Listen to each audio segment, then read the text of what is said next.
Welcome to Not Milk Never Milk. Subscribe if you're lactose intolerant.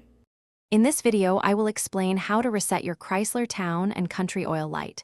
It's a straightforward process that you can do yourself in just a few moments. First, you'll need to get your vehicle's ignition into the on position. Remember, do not start the engine. If your vehicle has a traditional key, turn it to the on position. For those with a push-button start, simply press the start button 2 times without pressing the brake pedal. Once your ignition is in the on position, the next step involves your accelerator pedal. You'll need to fully depress the gas pedal 3 times. Make sure each press goes all the way to the floor and is released completely. It's crucial to perform these 3 full presses within a 10-second time frame for the reset to register correctly. Take your time, but keep the rhythm. After you've completed the 3 accelerator pedal presses, the next step is to cycle your ignition. Turn the ignition switch completely to the off position.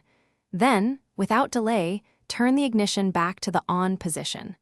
Finally, start your engine as you normally would. This action allows the vehicle's computer to register the reset and turn off the oil light.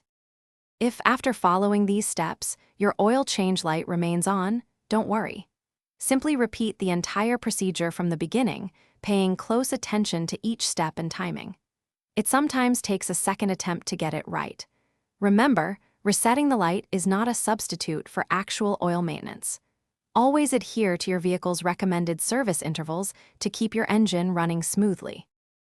Thanks for watching. If this was helpful, leave a like and consider subscribing. See you next time.